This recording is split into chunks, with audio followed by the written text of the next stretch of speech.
I'm Tom Spencer, President and CEO of HealtheMed. My name is Ron Mandelbaum. I'm a founder and Chief Revenue Officer of HealtheMed. Hi, I'm Shannon Hawley-Smith, BSN RN Nurse Director for HealtheMed. My name is Dr. Dane Shipp, and I am the Chief Medical Officer of HealtheMed. HealtheMed is the originator of a novel service called Clinic at Home. In the United States, there are approximately 5.5 to 6 million people who are also Medicaid recipients who don't have the same access to health care that the rest of us do. 5% of the Medicaid recipients in the state of Minnesota usurp 23% of the Medicaid dollars, to the tune of about $4 billion just in the state of Minnesota alone. So that gives you a sense of the dollars at stake here, and there is an analog to that population in every state in the union, and we plan to serve them. The majority of our clients at HealtheMed, their needs are not met by traditional telehealth because they have challenges within their home. Telehealth comes in, and that's wonderful, but they need help in their home environment, monitoring their vitals, taking their medications, needing reminders. So on top of the transportation issues they might have on a regular basis, they also have mental health issues, and they need all those reminders, and they need a support system that can assist with that. Healthcare doesn't stop when you turn off the lights and go to bed. You need to know what happens during those, hopefully 8 hours, but it may be only 4, or it could also be 12 hours. There's a lot of data that's not being evaluated that's critical for this group of patients. And if you would like maybe more a tangible example, well, let's take a very simple example of sleep quality. How does sleep quality affect any of us, even if you don't have a chronic disease? There's no disease that sleep quality does not affect.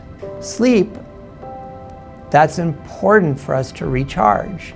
And to recharge helps us deal with the next day and whatever compliance issues or decisions we have to make.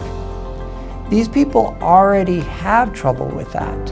And if we know what happened the night before, we can help them better the next day. With our clients who mainly have multiple comorbid conditions that they are managing, chronic conditions, at home, for them, we understand and determine a baseline, just improving so slightly and being able to have data, of which we're so excited about EarlySense and the ability to have visibility and a constant data stream of vital data. With EarlySense, you virtually have 100% with the Insight at Home product, because it's there, it's always on. Once the connection between the hub and the sensor is connected, as long as there is access to the data network, as there traditionally is, because these, once placed and installed, it really doesn't get moved.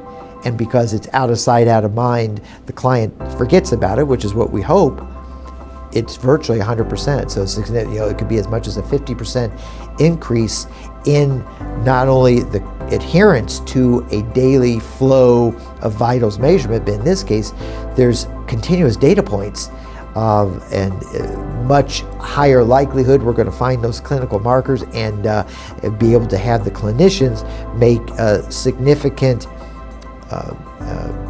take steps and action based on that data versus what had been somewhat occasional usage of the remote patient monitoring devices we put in the home. But those small improvements are a big deal to that client, and they also can drive tremendous financial savings at the same time. EarlySense as a system is so easy. I simply place it underneath the mattress and tell the client to sleep. I have to do nothing else.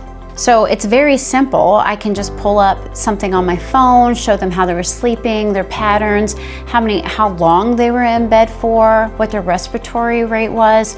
Very easy technology to show them, and they're usually extremely excited to see that they know how they slept last night. One of the things we like about EarlySense is we believe that it's part of the future and not part of the present. Now, part of the present, of course, is we're putting technologies in the home that allow us to communicate in real time, heart rate, blood pressure, weight, and so on. The challenge is to get people to use those devices in a way that is regular and reliable.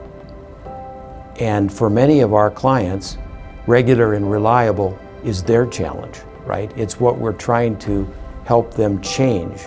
And so with a touchless sensor system, we have the opportunity now to make that much more non-threatening to these people. And in a non-threatening way now, they are collaborating with us and producing that data that's so important if we're going to measure and help them in their daily lives. For our client population that we work with, a lot of them truly do struggle with mental health in some aspect, and a lot of them have PTSD. So at night, a lot of those terrors and anxiety come right to the forefront. And having the EarlySense technology really gives us a lot of information about how that's affecting our client and if they're having an episode that we need to monitor or better treat for. Before having EarlySense, as a nurse or any member of the care team, if we wanted to monitor somebody's respiratory rate or heart rate, we would physically have to go in, listen to their breathing, and find their heart rate on our own. This way, they can sleep through the night and we don't have to go in and bother them. This clientele that we work with, allowing them to sleep through the night is pivotal. That quality of sleep and going through all those sleep cycles really helps with their mental, emotional, and physical well-being. One of the things that EarlySense is helping us do is really essential now for our entire country, and that is to provide access to the people that we have thought we've been allowing to access the system, and we now know they really aren't. Their new clinic is the emergency room. And everybody agrees, well, there's wonderful care when it's delivered in the emergency room. It shouldn't have to be that way. We should be managing health, not just care. We should be going upstream and not downstream to look for opportunities to improve people's lives. And in this population, they simply don't have access without HealtheMed and without EarlySense as our partner. It's a true, core foundation and belief that we have to help others. And I think we all should be doing that, no matter what our role in life or profession. I personally decided to become a nurse because I wanted to make every day worthwhile. If I was going to spend 8, 9, 10, 12, 16 hours away from my family and my friends for a job, I wanted at the end of the day to make a difference in someone's life, to make what I was doing and the time I was doing it matter. And this work truly does that. We're changing the world one patient at a time. We like to refer to it as high tech with a higher touch, with the most important being the highest level of care. There's an adage that says, people don't care how much you know until they know how much you care.